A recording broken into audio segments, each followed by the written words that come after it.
There's only two things I hate in this world: people who are intolerant of other people's cultures, and the Dutch. I mean bad entertainment. The following is a world-class bullshitters exclusive.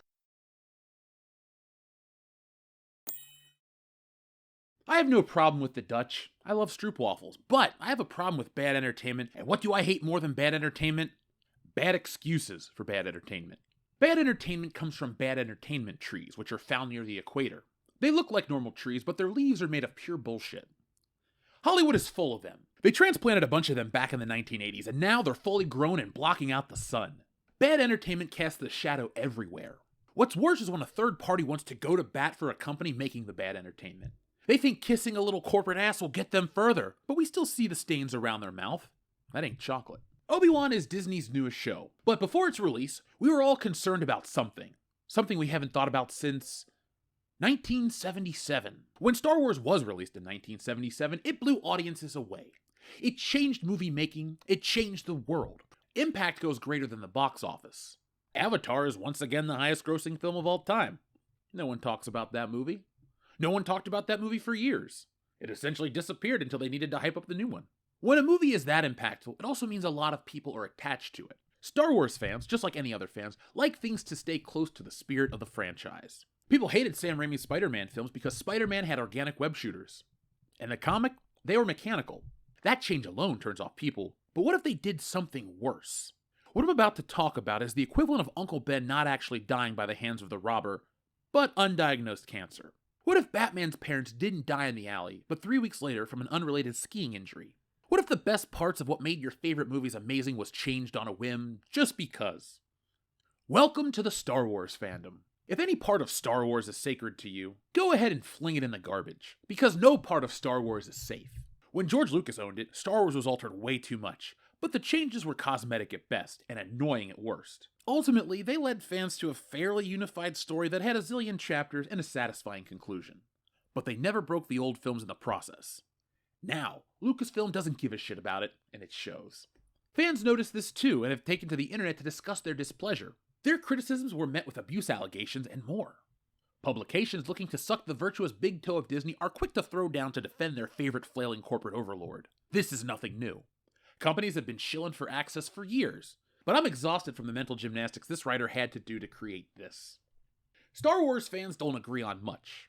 The one thing that most seem to come together on, however, is the importance of continuity. Even Disney, which purged the rich and very complicated expanded universe upon purchasing Star Wars, is staunchly devoted to upholding a new canon with its books, shows, and video games moving forward. Continuity is great, but Star Wars shouldn't always be vehemently beholden to every part of itself, and Obi-Wan shows how loosening these restraints ever so slightly can be net positive. This person's stupid.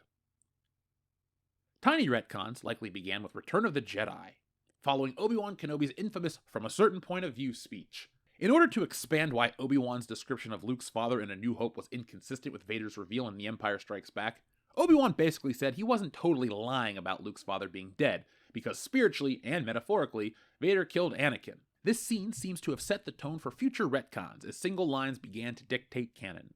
Some fans online have said that Yoda's line in Return of the Jedi about Luke being the last Jedi is an undisputable fact.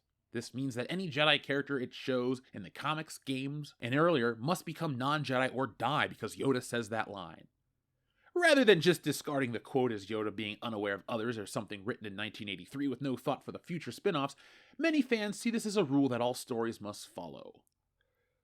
Wrong.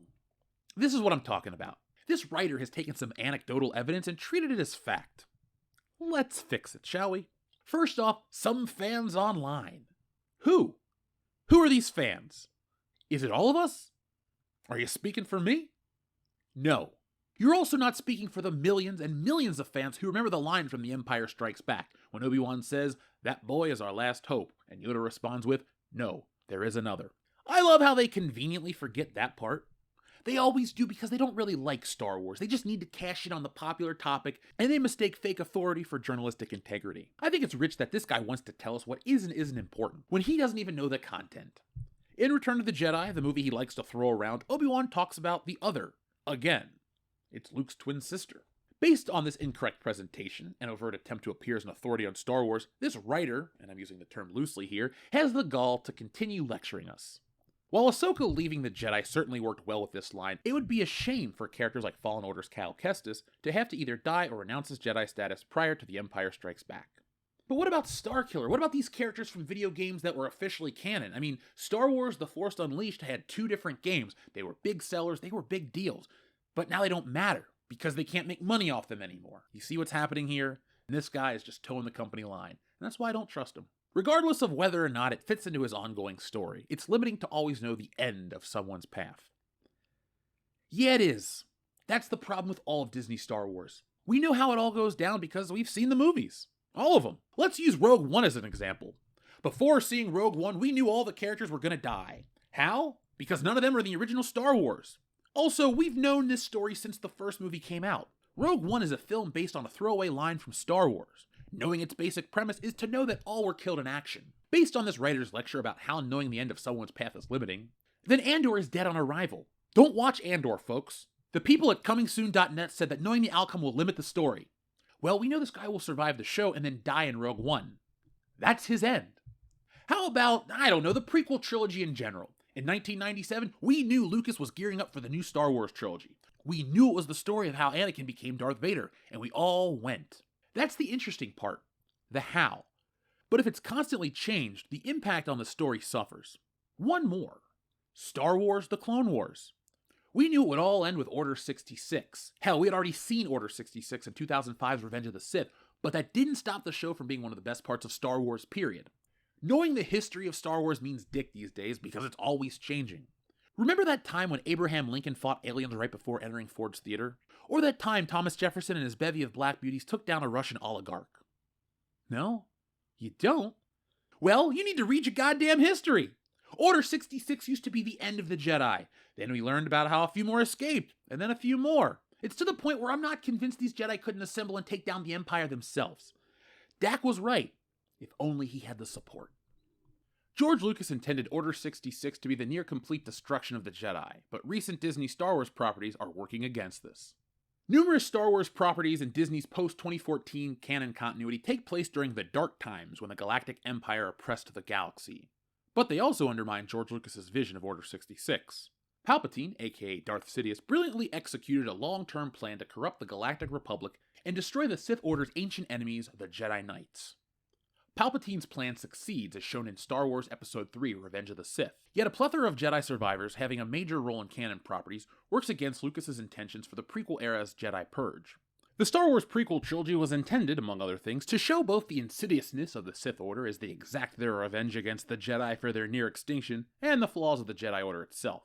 The Jedi, along with the Republic they served, became corrupt and complacent in the prequel era, training to fight the same sort of conflict they'd already won a millennium ago, and losing touch with the people of the galaxy. By the start of the prequels, the Jedi were a political tool for the Republic, and throughout the trilogy they fail to see Palpatine hiding in plain sight, benefiting from every move their enemies make. By the time the Jedi return with Luke in the original Star Wars trilogy, they're positioned to improve their philosophies, which happened in Legends, but unfortunately is not canon. Although the Jedi Knights are meant to be all but extinct by the end of Revenge of the Sith, numerous Jedi survivors are shown in various canon and Legends properties. While the Jedi are not to blame for their own genocide, George Lucas did use the Sith Order's success over them in the prequels to highlight their flaws by that point in the saga. Moreover, dialogue in A New Hope and Return of the Jedi state that the Jedi shown in Star Wars original trilogy films are meant to be the only Jedi left in the galaxy. Grand Moff Tarkin, aware of Darth Vader's former affiliations with the Jedi, but only suspecting that he's Anakin Skywalker, believes the Dark Lord is all that's left of the bygone order, and a dying Yoda tells Luke that he'll be the last of the Jedi. Lucas's intentions for the last remnant of the Jedi to be Obi-Wan and Yoda, and for Luke to represent the new generation. In both continuities, the majority of Order 66 survivors eventually die out by the start of the Star Wars original trilogy, and then a few live on and cease to be Jedi in some way. It all muddies the waters. Star Wars used to be clean and pure, but now it's Cleveland, Ohio, where the morale is as low as Detroit and the river once caught fire. It's like the people making this are oblivious to Star Wars lore or just don't give a damn. I'm erring on the side of the latter because it's ultimately easy. It's so easy to just ignore what came before and start over fresh. See what Disney did. I'm going to buy an iconic property like Star Trek. I'm going to create a new show, and I'm going to set it 1 week before the original series starts. But I'm adding a new rank to Starfleet. Super Mega Captains! Fuck Kirk and everyone else, if it's not a Super Mega Captain, it ain't shit! It ain't Star Trek. That would suck. Less than what's out now, but that's a story for another day. These new creations ultimately become inconsequential. They're irrelevant to the plot, so why invest our time and money? Knowing an outcome doesn't deter audiences. We all knew the Avengers were going to fight Thanos. We knew it from the first film onward. Did that kill Endgame? No. It made a couple bucks. Hell, let's take it back. Audiences knew there was an Avengers film coming before Iron Man even hit theaters. Sometimes telling us something beforehand helps. So that point the writer was trying to make to defend Kenobi is impotent, just like Obi-Wan himself. Stop trying to subvert our expectations. Rian Johnson failed miserably with that. Why are they trying this tactic again? Excuses are nothing new in the Star Wars universe. They're as common as finding an Order 66 survivor. Just sneeze in the wind and an Inquisitor will find you. Speaking of Inquisitors, next time. So folks, what do you think about this? How they just play fast and loose with the continuity? It absolutely ruins the story. It ruins the story because it takes you out of the world. See, what you watch on film is the history of said universe. And so we have built up the history of Star Wars. And now we just keep adding and adding and adding. And these little bitty events are so inconsequential that it just muddies the whole big picture. Star Wars was better when it was just one big picture.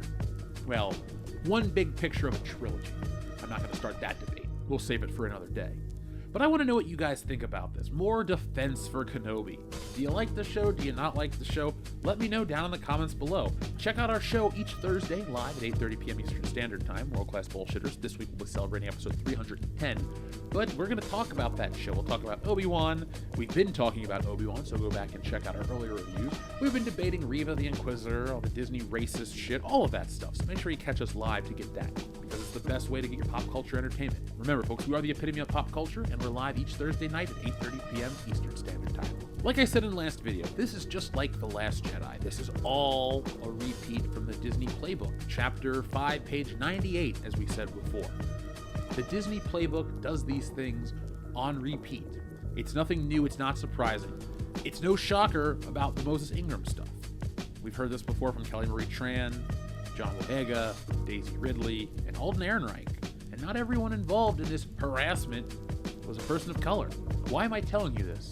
Because it's the same old shit. And to treat Star Wars fans like they're this terrible group of people, it's just a marketing tactic. It's always being used to try to drum up business, but it's not working. I don't understand why they keep doing it. They tried it for the movies. What happened?